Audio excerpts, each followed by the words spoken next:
Samuel Slater, the father of the American Industrial Revolution, was born on June 9, 1768. Samuel was the son of a yeoman farmer, and at a young age Samuel went to work as an apprentice for the owner of a cotton mill. He later became superintendent of that mill and became very familiar with the machines designed by Richard Arkwright. Slater arrived in America in 1789 with the knowledge of how the textile machines worked, but because British law prohibited textile workers to share technology information and/or leave the country, he said he was a farmer and headed to New York, with his working papers hidden in his pocket. Slater opened this mill in 1790, financed by Quaker merchant Moses Brown. This is one of the first cases of industrial espionage. This was also the first water-powered mill in the United States. Slater built America's first water-powered cotton spinning mill in Pawtucket, Rhode Island. The mill was shut down in 1895 and restored in 1923. As a young man living in England, Slater learned that in America, cash prizes were being awarded to people who could invent improvements to America's textile industry. Having worked at a mill, he knew a lot about the business, and he was very familiar with the machines designed by Richard Arkwright. So in 1789, Samuel Slater left for America. After offering his services to Moses Brown in Rhode Island, he arrived in Pawtucket in 1790 and set to work building textile machinery, and by the end of that year had built carding, drawing, and roving machines. The American spinning industry was born, and a water-powered mill was built in 1793. A few years later, another mill was built, and then in 1806, yet another. By 1809, spinning mills were in operation around the country, firmly establishing the industry. Historians credit him with creating a system of tenant farms around his mills in an effort to move and find work for entire families. And it was illegal for any kind of knowledge like that to leave England.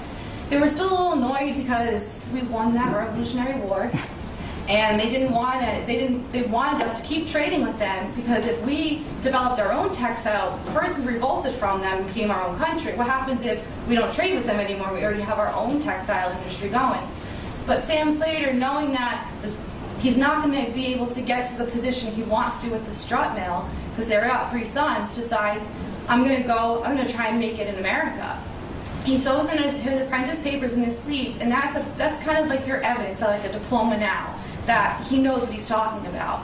But as far as people thinking, and I think you agree with me with the technology that he had it like hidden and written down, he stole it over. I think a good analogy is if you're a lawyer and you know the law inside and out.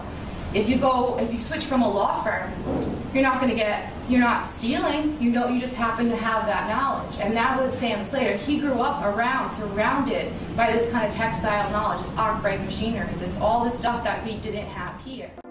Slater created a factory system called the Rhode Island system based on the customary patterns in the New England villages. Children aged 7 to 12 were the first employees of the mill. Slater personally supervised them. The first children workers were hired in 1790. The Rhode Island system was essentially a system that moved families off the farm and into company-owned boarding houses located near the mill. They shopped at company stores and went to company schools. Slater and his brother then opened a mill village in 1803, which they called Slatersville, located on the Branch River in present-day North Smithfield, Rhode Island. By 1807, the village included the Slatersville Mill, the largest and most industrial building of its day, 2 tenant houses for the workers, the owner's house, and the company store. In 1826, the mill was destroyed in a fire and replaced with the one you see here.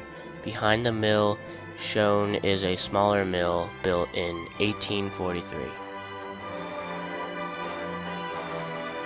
Slater died in 1835 at the age of 67 in Webster, Massachusetts. He will always be remembered as the father of the American Industrial Revolution.